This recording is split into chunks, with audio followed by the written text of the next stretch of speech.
हरे कृष्णा, राधे राधे। आज हम आपको सुनाएंगे आषाढ़ माह की अमावस्या की पूरी कथा, जिसे अमावस्या के दिन सुनने से हर मनोकामना पूरी होती है और जीवन में हर तरह से धन समृद्धि आती है। आपसे प्रार्थना है कि कथा पूरी अवश्य सुने, क्योंकि अधूरी कथा सुनने से पाप लगता है। हाथ में दक्षिणा अवश्य रखें, क्योंकि खाली हाथ कथा नहीं सुनी जाती है। और कथा की शुरुआत से पहले हमारे चैनल को सब्सक्राइब करके एक बार कमेंट में दिल से हर हर महादेव अवश्य लिखें।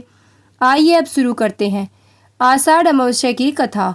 श्री गणेशाय नमः। हिंदू पंचांग के अनुसार आषाढ़ माह हिंदू वर्ष का चौथा महीना होता है।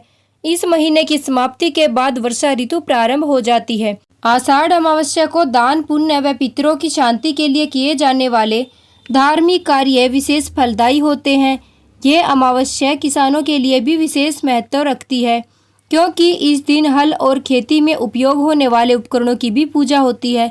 इसीलिए इसे हलहारिणी अमावस्या भी कहा जाता है। इस दिन किसी भी महत्वपूर्ण वस्तु की खरीदारी या बिक्री भूलकर भी नहीं करनी चाहिए। साथ ही इस दिन अपने द्वार पर आए निर्धन या याचक को अपने घर से इस दिन खाली हाथ नहीं लौटाना चाहिए। इस दिन किसी को भी कटु शब्दों का प्रयोग नहीं करना चाहिए, न ही इस दिन मांस मदिरा का सेवन करना चाहिए। आइए कथा शुरू करते हैं। एक समय की बात है, काशी के पास एक राजा राज्य करता था, जिसकी 2 रानियां थी। बड़ी रानी राजा को बहुत प्रिय थी। वो दिन रात राजा के साथ ही रहती थी, जबकि छोटी रानी को राजा कभी भी पति का सुख और प्रेम नहीं देता था, क्योंकि छोटी रानी बहुत ही धार्मिक स्वभाव की थी। वो प्रतिदिन घंटों घंटों तक भगवान के ध्यान, पूजा, जप में लीन रहती थी। आए दिन छोटी रानी का कोई न कोई व्रत रहा करता था। छोटी रानी सभी अमावस्या के व्रत पूरी श्रद्धा से करती थी। वो अमावस्या के दिन बड़ के पेड़ की पूजा करने जाती थी और कोरे कलश में जल भरकर वट वृक्ष के पास रखती थी। साथ ही वो 4 देसी घी से चुपड़ी रोटियां, दूध, दही, छाछ और गुड़ भी वट वृक्ष के नीचे रखकर आती थी।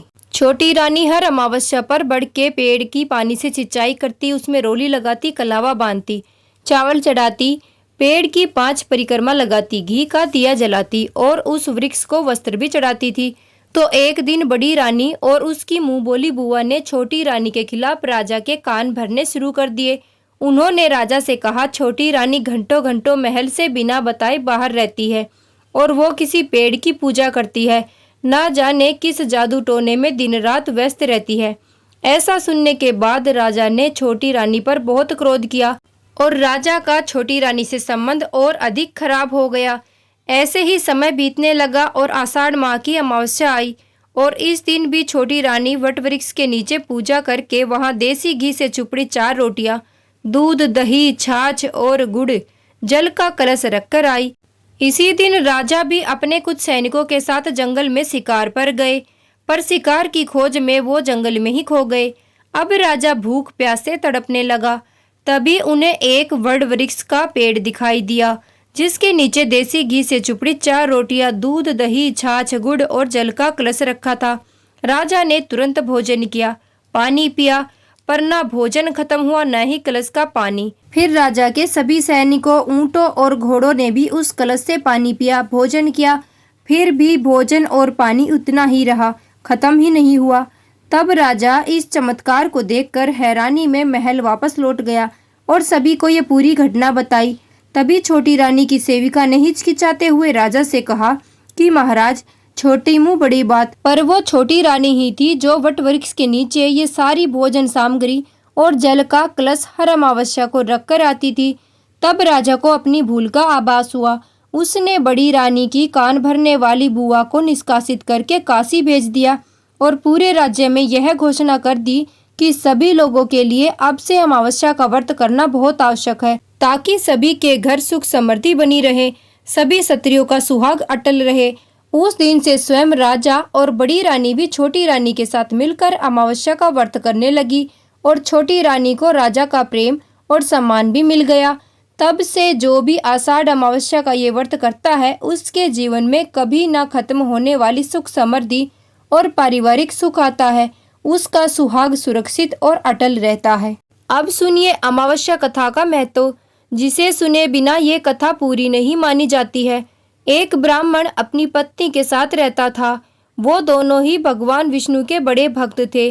दोनों प्रतिदिन अपना ज्यादातर समय भगवान विष्णु के ध्यान और पूजा पाठ में ही बिताते थे। ब्राह्मण का घर धन धान्य से भरा हुआ था, किंतु संतान न होने के कारण ये दंपत्ति अत्यंत दुखी रहते थे। एक दिन ब्राह्मण ने अपनी पत्नी से कहा, मैं तपस्या करने के लिए वन में जा रहा हूँ। इसके बाद वह भगवान श्री हरि विष्णु पर भरोसा करके संतान की कामना लेकर वन में तपस्या करने के लिए चला गया। जंगल में ब्राह्मण ने कठोर तपस्या करते हुए कई वर्ष बिता दिए, लेकिन उसे कोई भी फल की प्राप्ति नहीं हुई। न ही किसी भी भगवान या देवी देवता, गंधर्व आदि ने उसे दर्शन दिए। तो अंत में हार मानकर ब्राह्मण ने अपनी मानव देह को ही समाप्त करने का निर्णय लिया। अपना शरीर समाप्त करने के बारे में सोचकर उसने पेड़ की एक डाली पर रस्सी फेंकी और अपने गले में बांधने लगा। तभी वहां पर सुख अमावस्या प्रकट होकर बोली, हे ब्राह्मण, तुम्हारे भाग्य में 7 जन्मों तक कोई भी संतान नहीं लिखी हुई है, किंतु मैं तुम्हारी तपस्या और त्याग से प्रसन्न हूँ, अतः मैं तुम्हारा भाग्य बदलती हूँ। इसीलिए मैं तुम्हें 2 कन्याओं की प्राप्ति का वरदान देने आई हूँ, यानी तुम्हारे घर 2 पुत्रियों का जन्म होगा। तुम अपनी एक कन्या का नाम अमावस्या रखना और दूसरी कन्या का नाम पूनम रख देना।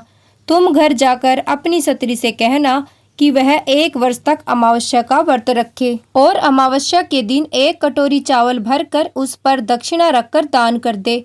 सुख अमावस्या देवी की ये बातें सुनकर वो ब्राह्मण खुशी खुशी घर आया और अमावस्या देवी से मिलने वाली सारी वरदान की पूरी घटना अपनी पत्नी से सुनाई। सुख अमावस्या देवी के आदेश पर उस ब्राह्मण की पत्नी ने अमावस्या के सभी व्रतों को पूरी श्रद्धा के साथ करना आरंभ कर दिया। सुख अमावस्या के आदेश अनुसार व्रत करने से कुछ ही महीनों के बाद उस ब्राह्मण के घर वरदान में कही गई बात के अनुसार 2 दिव्य और सुंदर कन्याओं ने जन्म लिया, यानी सुख अमावस्या देवी का दिया वरदान सत्य हो गया। ब्राह्मण का भाग्य बदल गया। ब्राह्मण के घर अब 2 देवियां थी, जिनमें से एक कन्या का नाम अमावस्या रखा, दूसरी कन्या का नाम पूनम रखा गया। जब ब्राह्मण की दोनों बेटियां बड़ी हुई तो ब्राह्मण ने उनका विवाह तय कर दिया। बड़ी बहन अमावस्या धार्मिक परिवर्ती की कन्या थी। वह काफी समय भगवान की पूजा और धर्म कर्म में ही व्यतीत करती थी। इसके विपरीत पूनम भगवान की सत्ता में बिल्कुल भी विश्वास नहीं करती थी। बड़ी बहन अमावस्या के घर में सुख समृद्धि के भंडार थे, पर छोटी बहन के घर में सदा दरिद्रता ही छाई रहती थी। जब बड़ी बहन अमावस्या को अपनी छोटी बहन पूनम के बारे में ये सब पता चला तो वह बेहद दुखी हुई। तब अमावस्या अपनी बहन के लिए ढेर सारा सामान लेकर उससे मिलने गई। छोटी बहन के घर पहुंचकर अमावस्या ने उसे 1 वर्ष तक सुख अमावस्या का व्रत करने की सलाह दी। साथ ही अमावस्या ने इस व्रत को विधि पूर्वक करने के बारे में भी अपनी बहन पूनम को बताते हुए कहा कि तुम 1 वर्ष तक सुख अमावस्या का व्रत करना और 1 कटोरी चावल भरकर उस पे दक्षिणा रखकर दान कर देना। ऐसा करने से तुम्हारे जीवन में दरिद्रता और सभी कष्ट दूर हो जाएंगे और घर में सुख समृद्धि आने लगेगी।